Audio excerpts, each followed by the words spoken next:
এইভাবে গণ অভ্যুত্থানে অংশ ছিল না।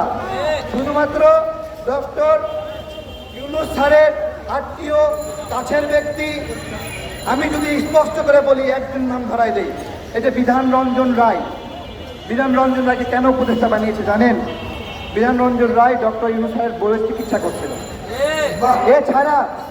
এছাড়া গণ অভ্যুত্থানের স্পিডের সঙ্গে ওনার কোনো সম্পর্ক নাই। তাহলে ওনার ওয়াইফকে কেউ চিকিৎসা করবে, কেউ হাত পা টিপে দেবে, কেউ ঘর ঝাড়ু দিবে, এই যোগ্যতায় উনি উপদেষ্টা পরিষদে লোক ঢুকাবে, এইটা আমরা মানি না।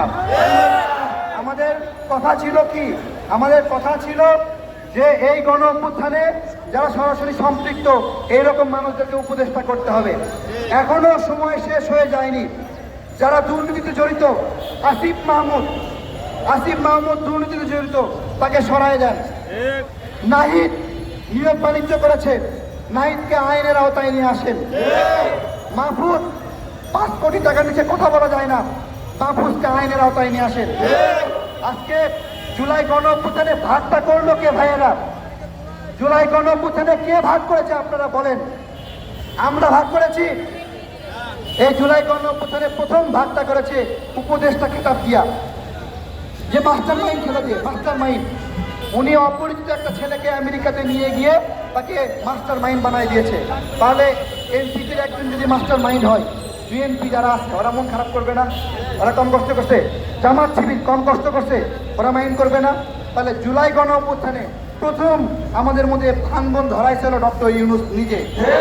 এই জন্য গতকালকে বলেছিলাম জুলাই স্পিডের প্রথম আঘাতকারী ব্যক্তি হলো ডক্টর ইউনূস। আজকে আমরা আলটিমেটাম দিচ্ছি, এই যে 4 জন ব্যক্তি আমাদের আহত যোদ্ধা, তারা বিষ খাইলো। তারা একটা অভিযোগ দিয়েছে, চিকিৎসা সম্পূর্ণ না করে তাদেরকে বলা হয়েছে আপনাদের চিকিৎসা শেষ।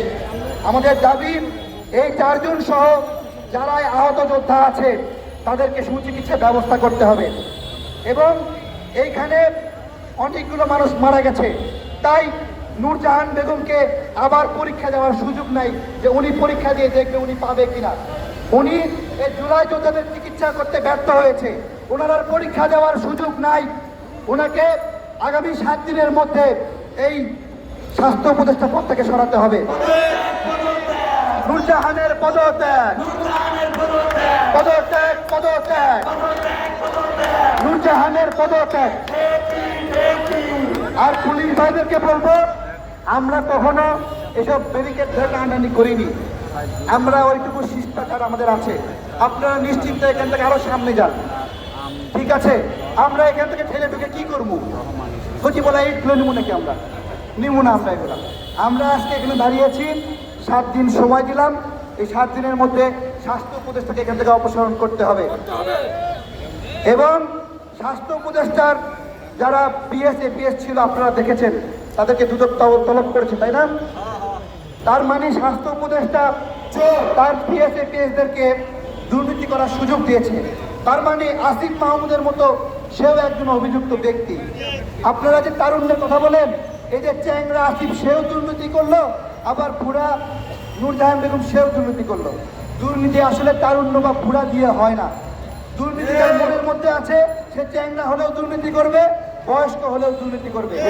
আমরা এই চ্যাংরা দুর্নীতিবাজ আসিফ আর মাহফুজ আর এই পুরা দুর্নীতিবাজ নূরজাহান ম্যাডামের আমরা বহিষ্কার চাই। আগামী 7 দিন পরে এই স্বাস্থ্য বিষয়ে আবার আমরা প্রোগ্রাম করব।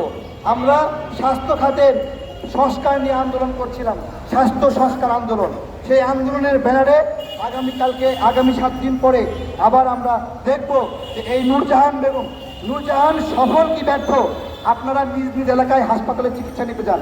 আরে জুলাই গণ অভ্যুত্থানের যোদ্ধা যাদের নাকি প্রচুর হ্যাডাম, সেই হ্যাডাম যোদ্ধারা চিকিৎসা পায় না, তাহলে বাংলাদেশের নাগরিকদের কি অবস্থা আপনারা একবার বিবেচনা করেন।